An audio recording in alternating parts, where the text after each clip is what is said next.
Welcome to First Responder Financial Freedom Podcast. We talk to first responders all over the nation who are investing and working on businesses outside of their first responder jobs. Our goal is to motivate and educate each other and help provide a better financial understanding for a better future. Now here are your hosts, Mike Webb, Tyler Thrush, and Aaron Foster.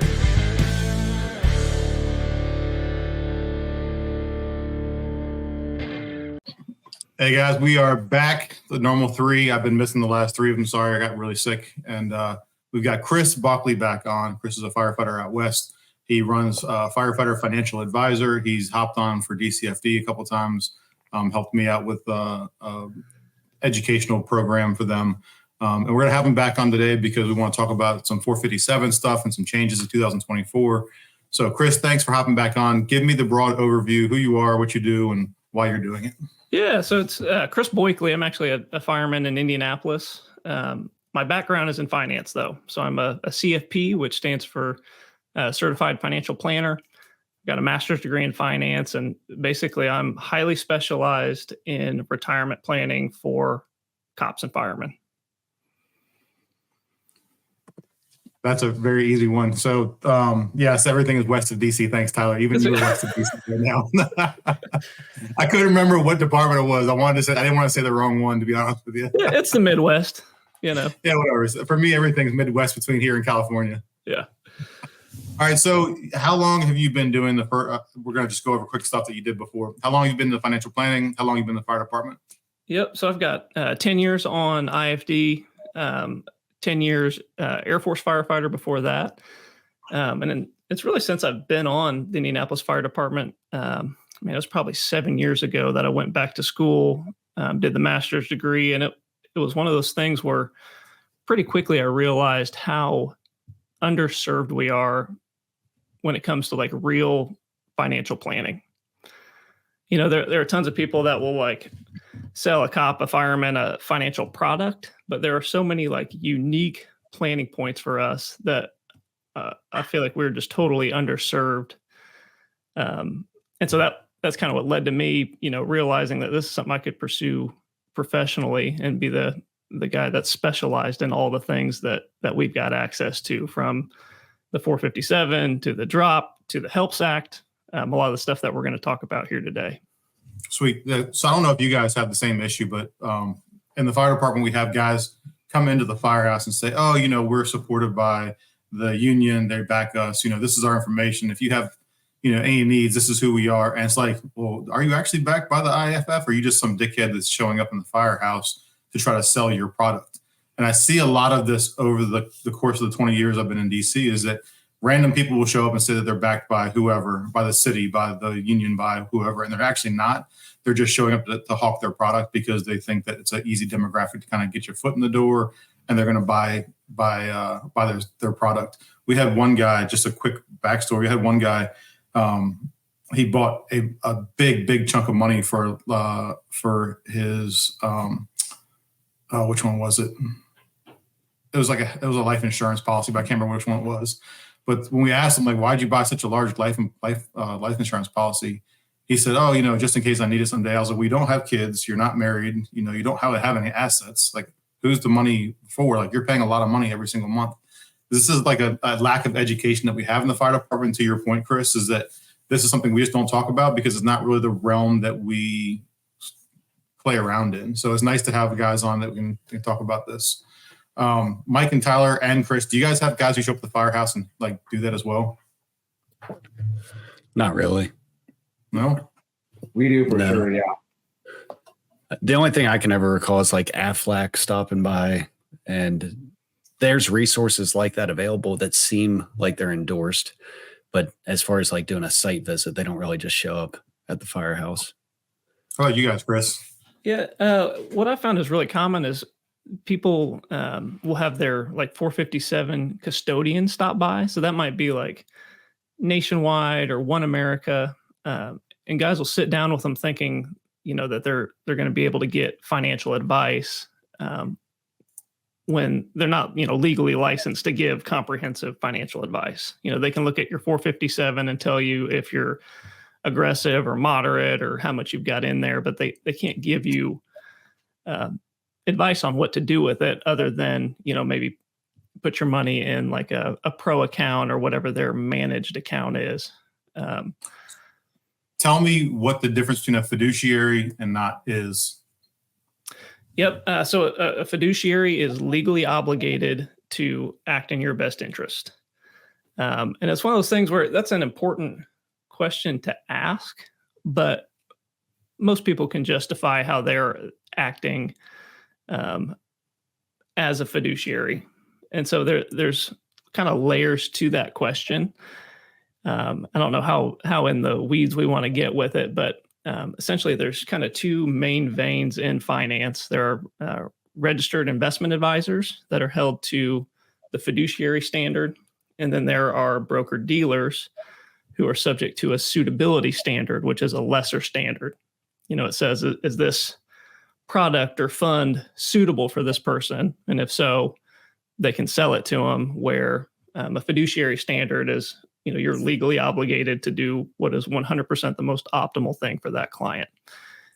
Thankfully, that's the way the industry is shifting. But, the giant broker dealers, that you think of, of the 90s are still massive and are still running things. So it's a big ship to turn.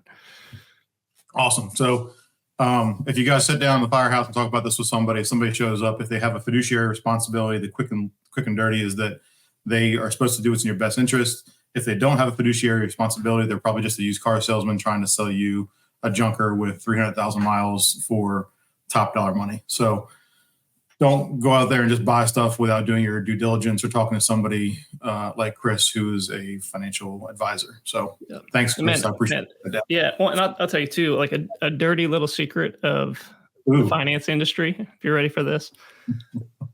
There's no standard to who can call themselves a financial advisor. Right? It's not like, being a doctor where you've got to have so many years of schooling under your belt, all these certain credentials to use that title. And so a lot of times, people will call themselves a financial advisor and have no educational background, maybe just an insurance license, things like that. And I think that's kind of what led to the healthy skepticism that there is out there for financial advisors is, it is kind of the wild, wild west in some ways, in my opinion. Of there's not a firm, obviously I have what I think is what's best, but there's not a firm standard for, hey, this is what you have to have. This is what you have to be doing to call yourself a financial advisor. So I can go on LinkedIn right now and say that I'm a financial advisor because I run the First Responder Financial Freedom podcast. Yeah. Clearly. Yep. You totally could. Absolutely. This is a good advisor. Just said an advisor. I'm not saying what I'm going to advise on, but so series, if somebody was like, hey, I'm a financial advisor, I took the Series 6 and the Series 7 as exams. What does that mean to somebody? Because when I first heard that, I was like, that sounds like what you're getting your fucking degree. Like, what does that mean? I don't understand what a Series 6 and Series 7 is. Yep. So what's really common, someone with a Series 6 or 7 will typically work for a broker dealer. And basically those series exams licenses them to sell something like a mutual fund. Compared to, people that work for a registered investment advisor, like me, will typically have a Series 65, which is the registered investment advisor law exam. And so that's what essentially licenses me to give comprehensive financial advice. So it's less about, selling a product to earn a commission. It's more about ongoing investment advice. But there are so many different series tests out there. There's, the 66, which encompasses, multiple exams. It really is a pretty complex thing to try to make sense of. But this is like an EMT trying to talk to a paramedic about like giving like different medications. Like, what? Yeah. What the fuck? What do you mean? Yeah. And I've gone cross-eyed. Yeah. So like, I just want to give a quick breakdown. Like, there are people who have certifications that are more qualified to give you advice. There are people who have a fiduciary responsibility. We're supposed to act in your best interests. And then there are people who are like me, who just have a podcast, who have experience, but I'm not really the best to give you advice because I don't know your situation. So somebody like Chris is going to be the best person who can break down your holdings and what your goals are, and high risk, low risk, what your yield is, what your return on your investment is, stuff like that. So thank you. So you are qualified. You are Me? here. Yeah. Well, Chris. But so I thought, why don't we take a couple minutes just to go over like 401k, 457, pension. I think a lot of times those terms get thrown around and people don't exactly know what they are, what the differences are, pre-tax, post-tax, Roth, whatever. Can you just kind of give your elevator spiel on what all of those little things are, in case somebody's like, I just got on the job 27 minutes ago and I don't understand what a 45010 is, Yeah. Because that's basically the conversation you have with somebody sometimes. Yep. And so I should start out by saying nothing on this podcast should be considered tax, legal, investment advice, right? We're talking Just about life advice, big picture planning points that I see commonly. But, if anybody has questions about their specific, their family or the planning point specific to them, reach out. I'm happy to talk, through any of that stuff with anybody. So by no means is this blanket investment advice. But that actually should just be considered normal verbiage at the beginning of every one of these podcasts. Like, hey, it's kind of like the beginning of Jackass back when that show was on TV. Do not try any of this at home. We're not going to watch your tape. So, right. All right. So pretty much every cop and fireman listening to this show likely has a pension, which typically after you've worked for your police or your fire department for 20 years, you're vested in that pension. And at a certain point, it'll pay you a fixed monthly amount for the rest of your life, and likely cover your spouse too for the rest of their life. Compared to the 457, which is kind of like the 401k of the fire department. That's the kind of your retirement nest egg, where you're saving every single month, probably from each paycheck. Hopefully your department does a match or something along those lines. That means basically here in Indianapolis, if you contribute $220 per pay to your 457, the city will contribute $55 on your behalf. So that's a really common planning point. If there's a match, you definitely want to make sure you get the free money. But that 457, a lot of people think of it as like as a retirement account. And we use it that way, but technically it's just deferred compensation. And so that's one thing that's unique about it, is the whole 59.5 rule to be able to access it penalty free isn't a thing. You can access it when you separate from service. That's pretty important, because like the penalties, I don't know off the top of my head what they are, but I think they're like 10 or 20%, somewhere around 10%. There. Like if you 10% if you access a 401k early, correct? That's right. Now there's like some reasons you can access it, like hardship, medical, and all that stuff, but that's important. So like you go retire at 45 years old, and let's just say you have $200,000 in that 457 account, you can access that money and do what you want with it. Can you take the whole lump sum? Is that has to be in a distribution? What's that look like? So the whole no 59.5 thing is just regarding penalties. So you access a 401k before 59.5, there's a 10% penalty, right? The IRS wants you to be saving for retirement long term. Your 457, you can access it then. If you've been saving pre-tax, that money's taxable when you tap into it. So technically, if you've got, $200,000 in your 457, you could take that whole thing into income if you wanted to, but that's going to be added to your ordinary income and is going to likely, make you be taxed at a rate that's far higher than what's necessary. So there's some real planning that should be done there. But once you separate from service, you can access that money. And you mentioned, pre-tax and Roth. About 10 years ago, Roth 457s became really common. Basically, that means you're taking money that's already been taxed, putting it in your 457, and once it's in there, it's growing totally tax-free. When you take it out in retirement, it never gets taxed again. Compared to saving pre-tax, which is what I found the way most guys are saving. It means they get a tax deduction now when they contribute. It's growing tax-free, but when they take it out in retirement, it's totally taxable. Which, not to get political, but I don't see taxes going down substantially. You know, if anything, it's kind of like, that's where I've always been a little conflicted with 1031s. It's like, unless you 1031 until you die and your heirs get the step up basis, as sooner or later you pay the man, and the appetite's only getting bigger for the federal government, and therefore their need for tax money increases. So the longer you kick the can, it's kind of like potentially just the more you're going to pay in tax. That's well, let me, maybe not entirely true, but partially. So I learned that in like 2 or 3 years ago, DC didn't have a after tax option, so a 457 Roth version, right?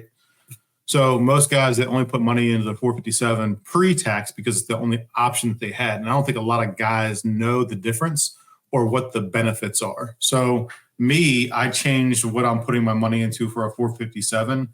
Primarily, it's after tax, and it's only because I want to be able to borrow against it if I have the need for money. But you can't do that without some kind of stipulation in the pre-tax money. So I think it's good to put a pin in this, is each one has a different tool for a toolbox. So you need to talk to somebody who understands like what those tools are and how you can use those tools. Like I've seen a lot of guys who use a wrench as a hammer. Like it's not the right way to use a tool, but you are still using a tool. So talk to somebody like Chris, who is explaining this to you in layman's terms, and break it down for us. Here's the number one thing that I see when it comes to pre-tax versus Roth. Since Roth is so new for a lot of plans, a lot of cops and firemen have been saving pre-tax their whole career, right? They're deferring taxes now. When they tap into that money in retirement, it's all taxable. And when you add that to their pension income, which is all taxable, you add that to, if you get a Social Security benefit, it's likely that's taxable. If you have the drop, that money's all taxable. A lot of people have spouses with 401ks or old IRAs out there, usually all taxable. So a lot of retirees have no control of how they're taxed in retirement because everything's taxable.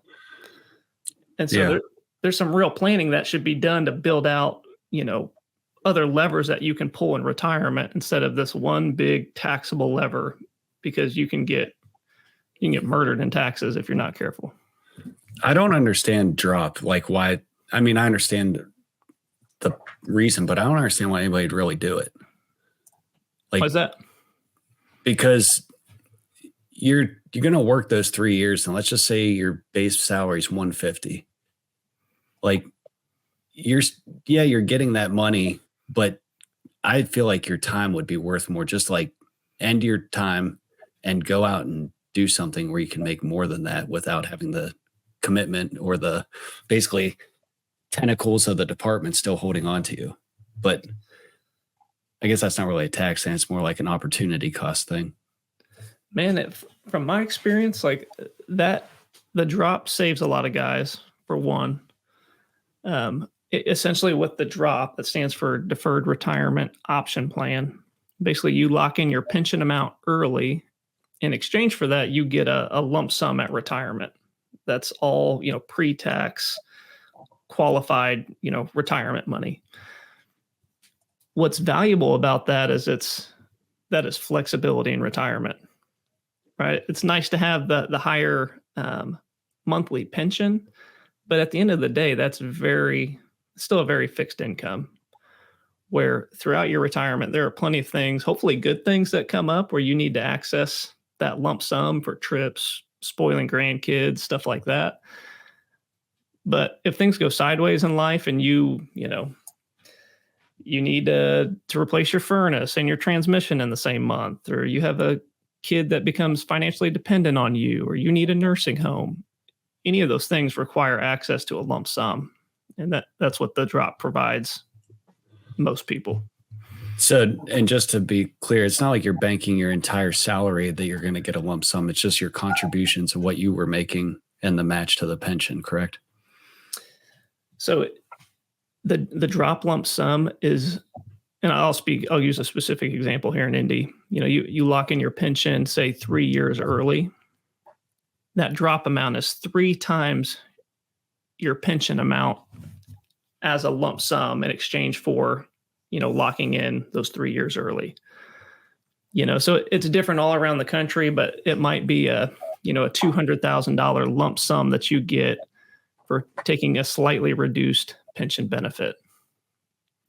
So we're in conversation right now to get a drop program in DC, and I would say 90% of the guys in the job don't understand it, and there's no parameters yet as to how it's going to be structured for us and what the benefits or drawback is going to be versus just staying an additional time on the job. So the drop program is kind of like a all-encompassing term, but when you break it down, there's a lot of moving parts inside of them that are going to be different from each department. And if it's going to be worth it to you is more of a personal thing than not. So it's a good conversation to have whenever you guys start looking into the end of your career. I know me and Mike, we're coming up on about 5 years left. I got 4.5 left. So for me, I'm like, well, if they do the drop program in the next 4.5 years, is it worth it for me to even look it into? I personally don't think so for me, but for the average guy who wants to stay longer, then, maybe it is. I don't know. The 457, I just want to give a real quick breakdown of that because it's very elusive to people. It's money that you put in. You can either put it in before you get your check or after you get your check. If you put the money in after you get your check, then it's after tax, which is a Roth version. At the end of your career at separation, even if you're not 59 and a half, you can still pull money out at separation. There's a couple key terms to use there is when we leave the fire department, a lot of guys are young. So a lot of guys start like 18, 19, 20, 21, 23, whatever it is. They can take the money out when they leave at 48, 49, 50 versus a lot of other retirement accounts like 401ks or, 401k, 450, those are the ones, 43B. Other ones, you have to have a certain age restriction. We don't have that when we separate and leave early. Am I missing anything there, Chris? No, that's a good summary. And I should point out, when you separate, you can roll that money to an IRA, right? So just like you're saying, your pre-tax money can go to a pre-tax IRA. Your Roth money can go to a Roth IRA. If you do that, it takes on the penalties of an IRA. So if you're retiring at 50 and you're going to need to access your 457 between age 50 and age 59 and a half, you probably want to leave some money in your 457 because there is no 59 and a half rule. But when you do that rollover, it's not considered a distribution. There aren't taxes or penalties, but there's some good planning that you can do. Maybe it makes sense to convert chunks of your pre-tax money over to Roth. Or, there's just lots of things that you can do in your IRA that you can't do in a 457 where you probably have, 20 mutual fund options, and it just kind of is what it is. So I've seen guys do that. They transfer the money into like a Roth IRA or a SDIRA, self-directed IRA, and they use that money to lend out of. So like hard money lenders, a lot of guys will take that money in, but the money has to stay in that bubble of retirement account. Like they can't pull the money out of it. So if they take the money out and they lend it out, the money that makes goes back into that account. So I think, Tyler, you started your own, what was it? Which account did you start? I have a solo 401k. Yeah. Solo 401k, that's right. And I lend out of that, but like when I'm listening to Chris talk and I'm thinking, I'm like, okay, so now it's making more sense to me. So as long as I leave that money in the 457, I'm allowed to do things that I couldn't do if I take that sum and roll it over into the 401k, because the rules that apply to the 457 are different than the 401k. So it's interesting that we're talking about this because obviously it's very timely for me.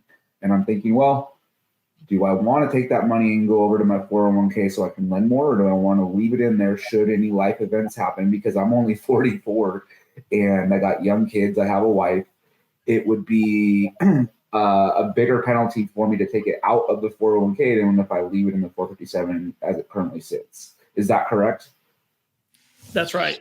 Yep. Okay. So, if you think you're going to take distributions before 59 and a half, you want that money in either your 457 or a Roth IRA. If it's been open, there's a couple rules we can get into a little bit later, but your contributions to a Roth IRA, you can always pull right back out. So that's a great point of some of the planning that we do, where there are pros and cons to all three of those different options: 457, your solo 401k, and an IRA. And it really depends on your specific plan of where you should hold that money, because you could move it, anywhere between those three accounts, and they each have different rules. Perfect. Yeah, because I love my solo 401k for lending, and I was like, I'll just move all of it over there. But I'm like, oh, well, there's a little bit more flexibility. So it's good. And like I think they were mentioning, it's not the most sexy topic that you can talk about, but there's a lot of benefits to taking a minute to understand all of this. Yep, no doubt. So Chris, one thing you did mention was contribution. So can you differentiate contribution versus growth in these 457s? Yep. So for both pre-tax and Roth, your contribution, the money that goes in, is, well, for pre-tax, you get a tax deduction, all that growth happens, and then that full amount is taxable when you access it. For a Roth 457, it's a little bit different. Your earnings need to be in the account for 5 years. There's something called a 5-year rule. And you have to be 59 and a half, even for the 457, to access those earnings tax-free. So again, some kind of nuances between the two types, but it's even different compared to a Roth IRA, where I just said your contributions can come in and out anytime, and you can pull those contributions out specifically and leave the earnings in. A Roth 457, they come out pro rata, so you can't separate your contributions from the earnings to access those earnings early. Access your contributions early if you need them. I have a question too. Let's say you have a paper loss as a business owner for 2024, and you separate from service in 2024. So technically speaking, if you were to take that paper loss and your 457 balance were the exact same, you would have zero income tax on that. But let's say $200,000 and you have a $200,000 loss, and there's no 10% penalty. So you could technically take that $200,000 out tax-free. Is it a passive loss in real estate? Yes. So that's definitely something to run by a CPA. Okay. But I don't think you can offset with a passive loss that full amount. I like where your head's at, though. Oh, I'm like, my gears are going right now. Yeah. I want that money, and I don't want to pay taxes on it. Yeah. Is there like a quick and dirty spreadsheet of like, how is the best way not to pay taxes on the money that we put in? Man, not a spreadsheet. There are so many planning points that change all the time. And so I know that's something we're going to be covering here, like 3 planning points that I help clients with commonly to tap into their pre-tax money and not pay a penny in taxes or in penalties. You feel like we've laid some good groundwork to kind of get into what these 3 strategies are? Yeah. Okay. That was my transition question. Okay. So the first one is taking advantage of the standard deduction. So Tyler, this is something that might apply to you in the example you were given just a minute ago, where maybe you retire early before your pension kicks in, or maybe you're on a disability pension that's tax-free. If you've got no other taxable income for that year, you can access up to the standard deduction amount, tax and penalty free, from your 457. So the standard deduction is just a specific dollar amount that reduces the amount you pay taxes on. And so if you're single, that amount is $14,600 in 2024. If you're married filing jointly, that amount is $29,200. So that means if you're married, you can pull $29,200 out of your 457. That standard deduction comes off, right? Again, $29,200, making your taxable income for that year zero. Effectively allowing you to pull, nearly 30 grand from your 457 and not paying a penny in taxes or in penalties. So that's a really common example for, I imagine, really your listeners, people that are in real estate, they aspire to retire early. They've got a lot of assets, but they might not show hardly any income for the year, because they've got other things built out. And so they should absolutely take advantage of the standard deduction each year to access any pre-tax money totally tax-free.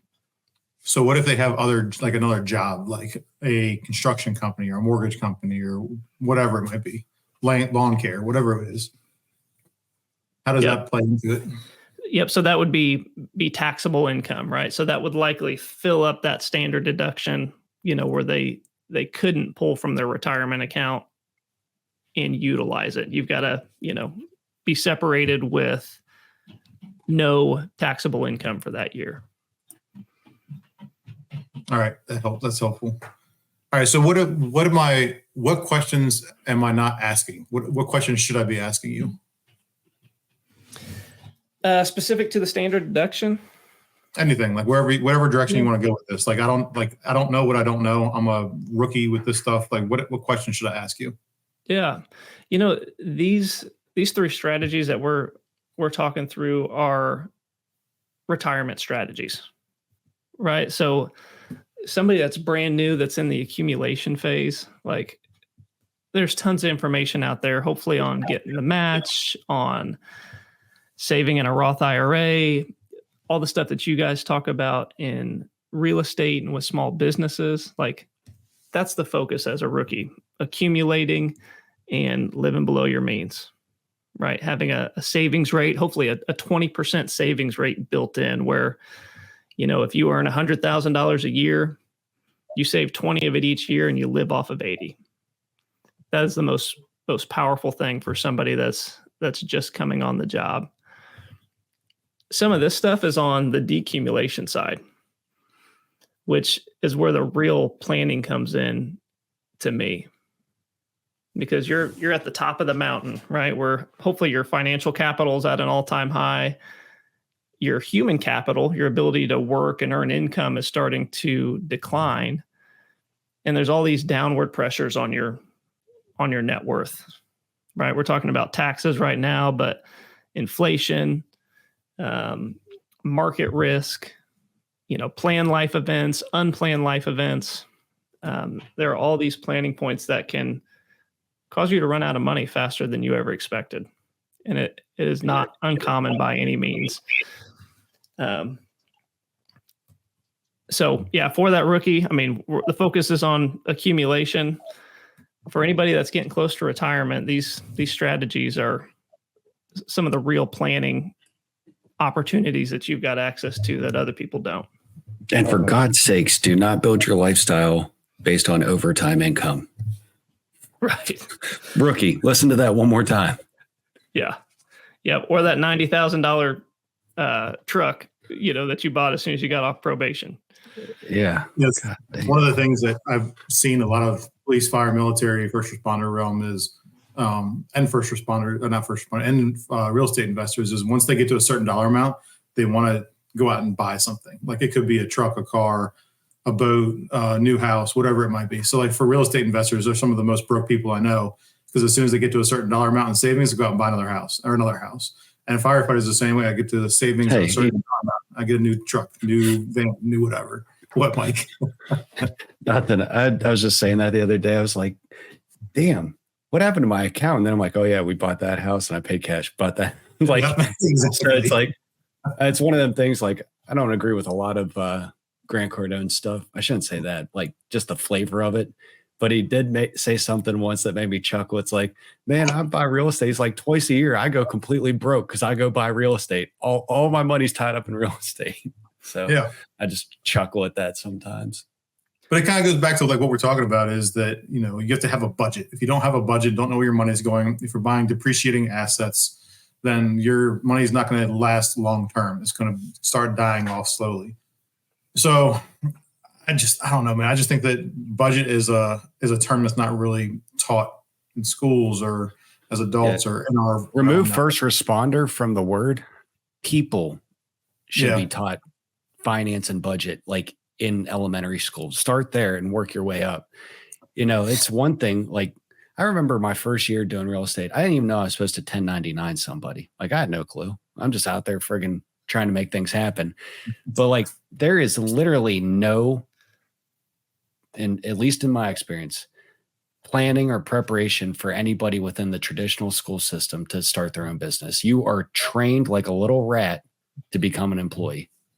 Like they don't teach you how to do your taxes. Like where the hell do you go? That's why everybody's going to some dude dressed up like the Statue of Liberty on a corner to do their taxes because they don't even know where to start. They don't talk to you about a deferred comp. They don't talk to you about 401k or matching contributions or solo 401ks, unless maybe you go to like one of these charter schools or something where maybe there's like an entrepreneurial track. But like in my experience in the traditional public school system I graduated from, there was none of that, dude. None. So what do you expect people to do? The first time they make big boy money, they're going out and being like, yeah, I want that truck. Or they have no planning, preparation, or education around that. It's much like nutrition. They just learn from their environment, their parents, their uncle, whatever the case may be. And I don't want to say you can't blame them, but you can see how it happens. Yep. I assume you guys have all read Rich Dad, Poor Dad. What's it? No. I've never heard of it. No, come on. Yeah. I used to buy a case of them every year and I would just hand them out like Tic Tacs, man. Anytime I had any sort of talk in the firehouse, I'm like, here, read this. It was kind of like if you do this, then we can have the next conversation type thing. Yep. But then I got tired of doing that too. So like buying the books, not the conversation. But very, very good, just mindset shift book. But for anybody that hasn't read it, one, you need to. Super quick, easy read, but it really breaks down that mindset that Mike's talking about. We're all raised to be employees. You're taught to go to school, get a good job. I mean, that's firemen to a T. Right? Go get a 30-year mortgage. Go get a 6-year car payment. You know. Yep. Where if you ever want to be wealthy, you have to own assets. Period. You have to own the real estate. You've got to own the stocks, the bonds, the small business. I don't care how much money you make, you will never be truly wealthy, truly financially free without owning assets. Look at the richest people in the country, the world, the state, whatever. They are not employees, largely speaking. Like think about the wealthiest person you probably know. Probably has some sort of own business, if I had to guess. Yeah, but not everybody's meant to be a business owner. I want 100% agree. We have there has to be ditch diggers. There has to be somebody who can dig your grave for you. There has to be somebody who can pave the roads. Like I see a huge change in construction right now. And it doesn't matter which one. It could be a Sparky, it could be a hammer swinger, it could be any number of the trades. They have the mindset of why can't I make the same amount as a doctor can? Because I'm building the house that you can live in. So these guys aren't working for $25 an hour or $12 an hour, whatever it might be before. Now you're looking at $75 to $200 an hour for the services they provide, depending on where you are too. Obviously, so like houses down by the Mexican border, their labor for building houses is significantly cheaper than New York City. So this is all kind of fluid, but the shift of the mind shift change has been everly evolving for the last, I would say 4 or 5 years since COVID happened. Guys are starting to see their worth now more than they had before. And it's one of those things I wish we could negotiate more in the fire department and the police department and the military, but like we're kind of stuck behind the lawyer that we hire to negotiate. And they're basically just negotiating based on what other people are paying. So it's kind of like, there's other options out there. No, and some of those guys should also be thankful that they have that person arguing for them, because if they got paid on what they actually do at work, they'd be getting less than minimum wage. There's definitely some people that benefit from that because they ain't putting forth jack shit in the firehouse. I feel so judged right now. Shots Sleeping is a fired. highly valuable skill. You should be paid very well for it. No? Yeah. So Chris, number one you said was the standard deduction, and then you said there's 3 different tips. What's the second one you got for us? So number 2, the HELPS Act. Hopes The HELPS Act. helps act, not the help sex. HELPS Act. It stands for HELP, right? Yep. I'm going to take a stab at it. Healthcare Enhancement for Local Public Safety Retirees Act. So I'm going to give you a quick Google, see if I nailed it. Nailed it. Did I? All right. What? So almost nobody takes advantage of this. This is the opportunity once you're separated, paying for, it could be retirees' health insurance, dental, vision, could be a Medicare Advantage or supplement, it could be long-term care premiums. You can deduct $3,000 from your gross income for premiums that you've paid out of pocket. Retirees only? Once you've separated, as a result of retirement or disability. Question. If I retire from the fire department and get hired by another job, does that still is that still in play? It's still in play as long as you're paying the premiums out of pocket.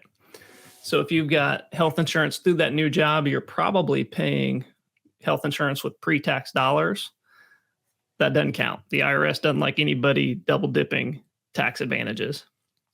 But if you're paying any of these premiums out of pocket, up to $3,000 a year, you can deduct $3,000 from your income.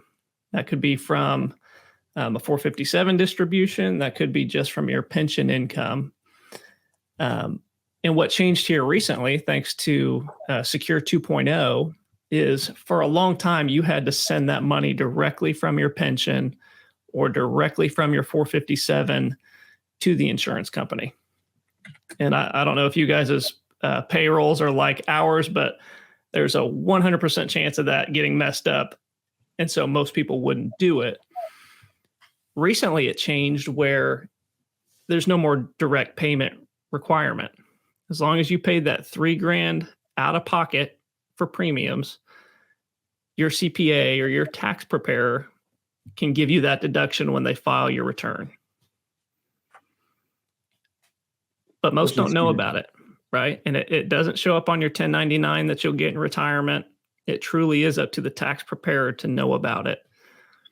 And so I've created a memo that I've sent to all of my clients, CPAs, that document exactly what needs done to make sure that they take advantage of the HELPS Act every single year that it's applicable for them. And so I'm happy to send that. Or maybe, I don't know if we do the whole show notes thing, I can send it to you guys. I'm happy to send that to anybody that wants to check it out, because it outlines exactly what the CPA needs to do. Put it in the group. I say we put it in the group, and we'll put a pin in it at the top. Cool.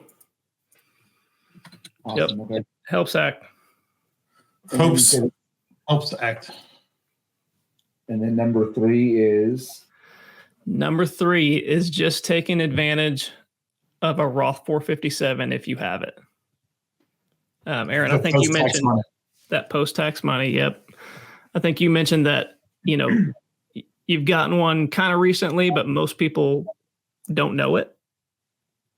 That's Correct. really common. That's something worth looking into, that if you have a Roth 457, it may make a lot of sense for you to be paying taxes now on that money, but once it's in Roth, it never ever gets taxed again. So, and the thought on that is what Mike kind of mentioned, is like, we don't anticipate taxes ever going back down.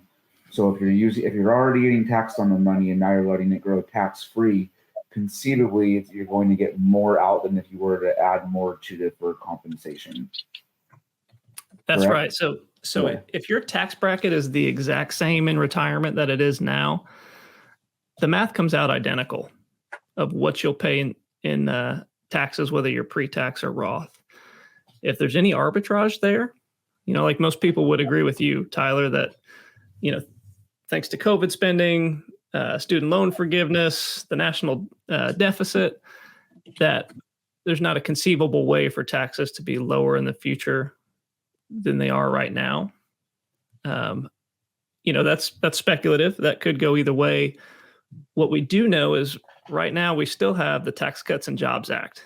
That's the Trump tax cuts, where at least until 2026, it is federal law that we're paying taxes at a known discount right now.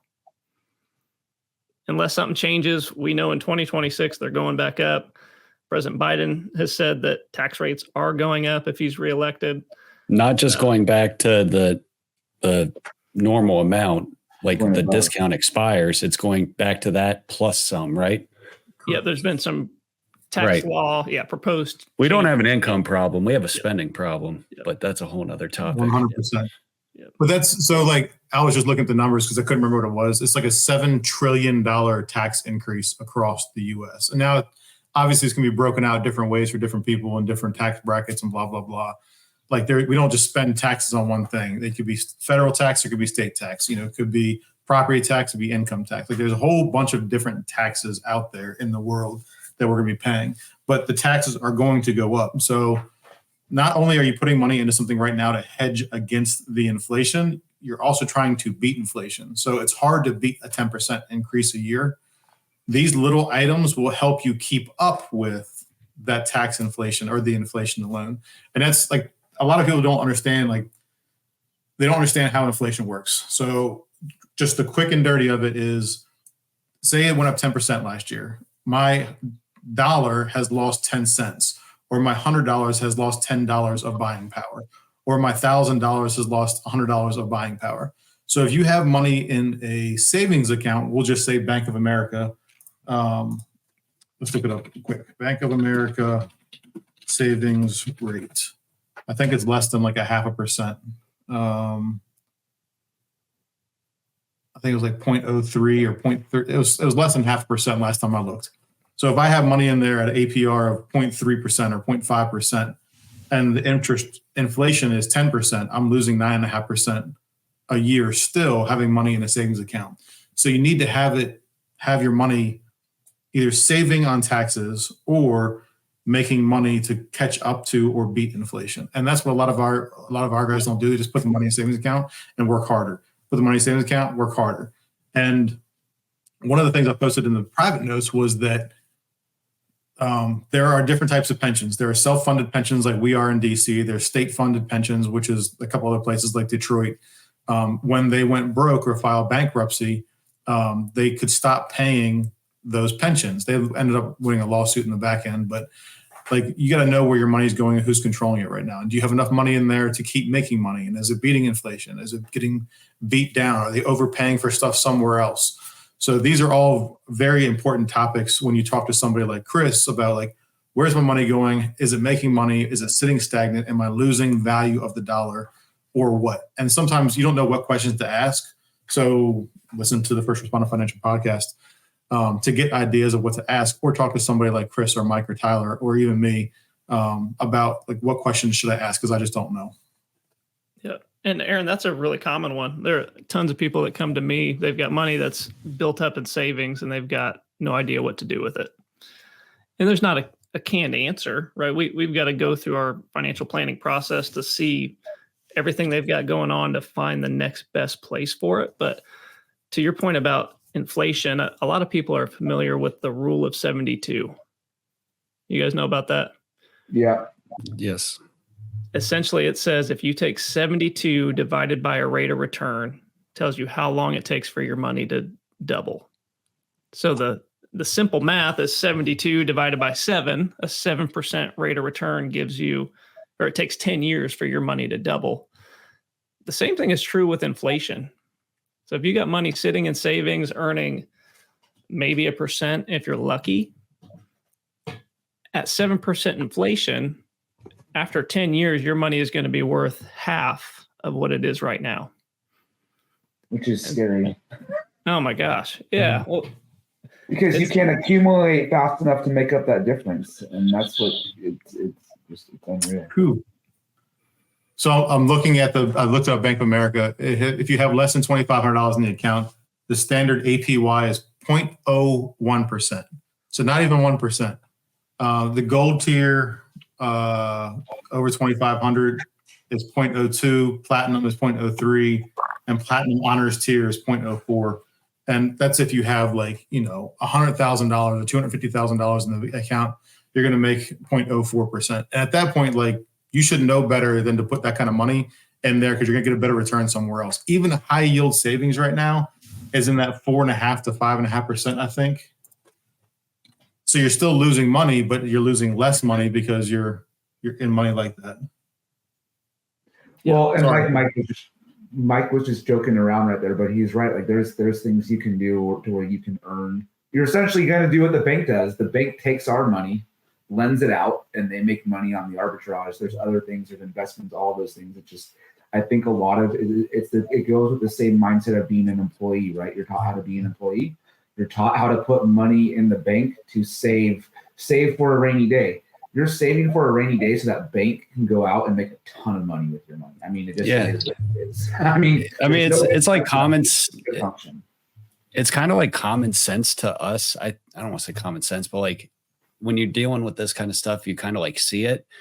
But I had a couple guys that are firefighters, like basically invest money for the hard money business, and they had it in a savings account, just like what Aaron described. Like you're getting 0.04%, and now I'm giving them a monthly distribution of 10%. They're just like bewildered. I might as well be a magician. Monthly or annual? Like, dude, so like if they do 100,000, it breaks down to like, what is that, $800 some dollars a month, like 880. So it's 10% annualized. Yeah. And I mean, what these guys are doing is they're basically like, they're done in 6 months and they just like roll it right back in. So it's basically just 12, 13, 14, 16 months. They're just keeping it rolling.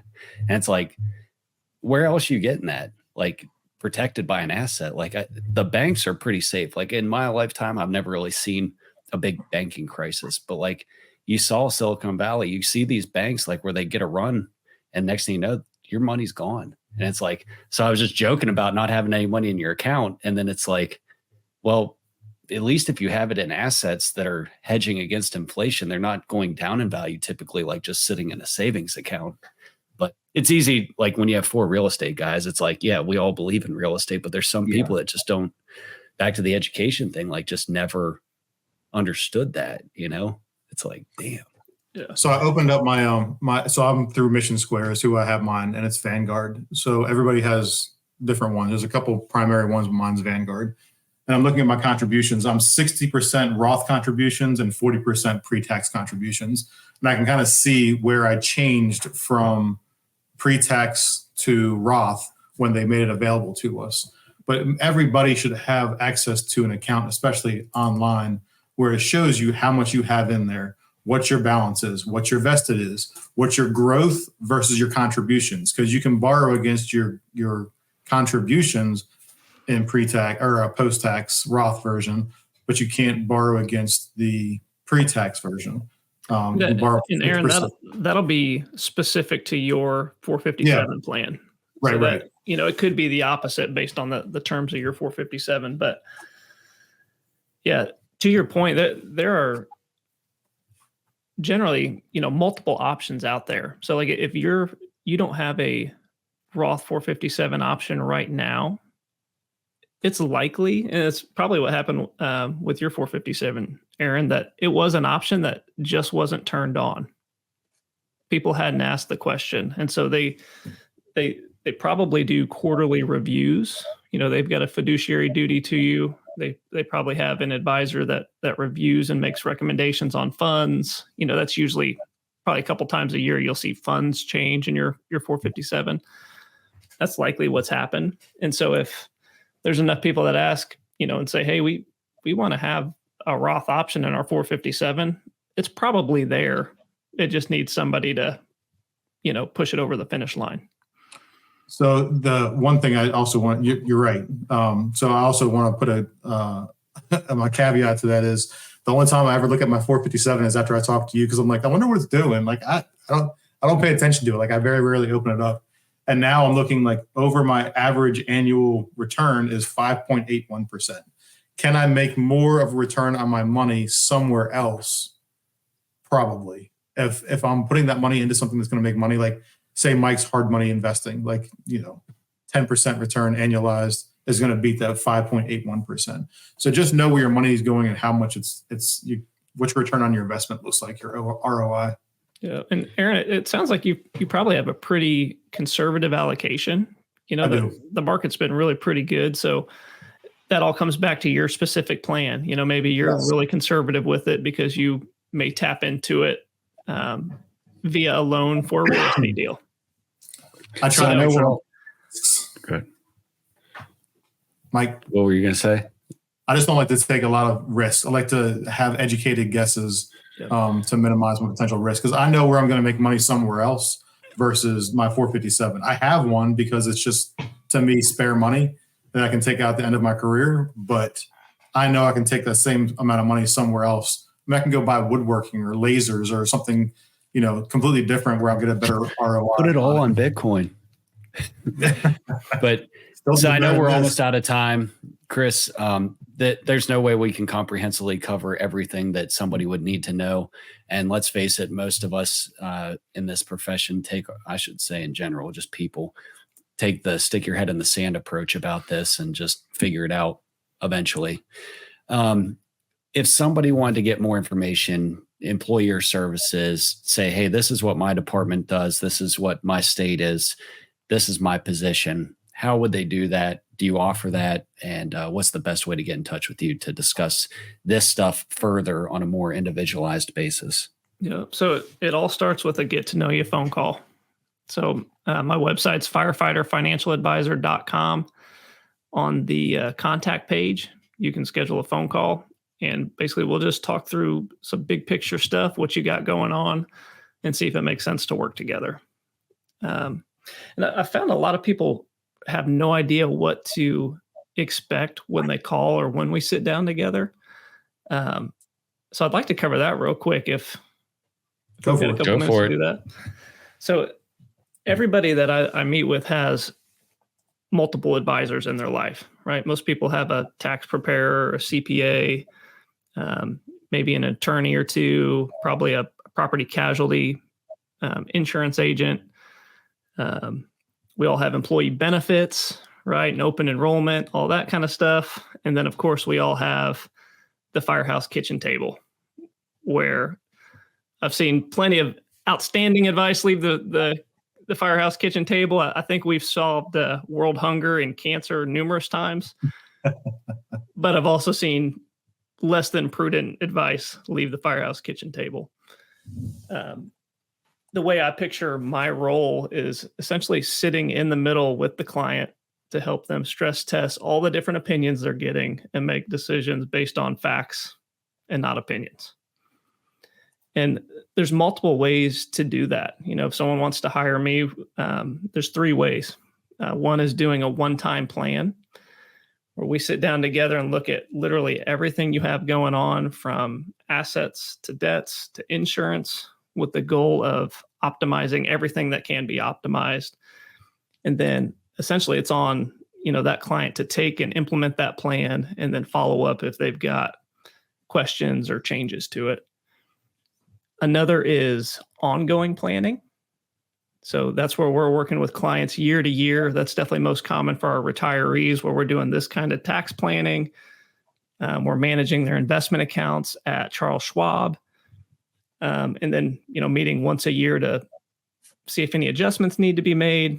And again, making sure that we're optimizing everything that can be optimized financially. And then the third is kind of a newer offer, where I've recently started doing group coaching. And that's where a fire department or a union can hire me to come in and either give a group training.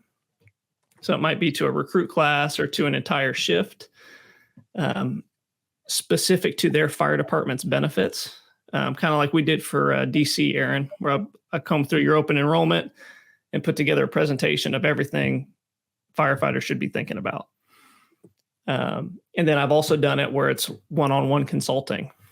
Here recently, a union hired me to come in for 3 full days and sit with a firefighter and their spouse every hour on the hour to talk through their goals and give them financial advice. Look at everything that they've got going on and, figure out how to get to where they're trying to go. And so it's an employer paid benefit. tailored to your organization's, benefits, your 457, everything you've got access to, with no sales pitch or no expectation of becoming a client, just fiduciary financial advice that's paid for by your organization. So that's kind of the third. So you way kind of got several options. It's not just one size fits all. Like, Yep. Because I would imagine the group coaching is probably a little less expensive than if you're investing in the one-on-one consultations, right? Yeah. And really, a one-time plan starts at $900. So it really isn't as expensive as, people might think. But to get a good comprehensive overview of what you got going on and what to plan, I mean, let's face it, there's people that probably have a vehicle payment that high. Like take that money and freaking use it to develop a roadmap that's going to benefit you. Yep. But regardless, it starts with a get to know you call. Anybody can contact me on firefighterfinancialadvisor.com and schedule that. So Nice. Well, that gives us an hour. Chris, thank you again. Now I'm going to look at my 457 for the rest of the day and forget about it until we talk next time. I like it. I appreciate you guys having me. Awesome. Thanks for joining us.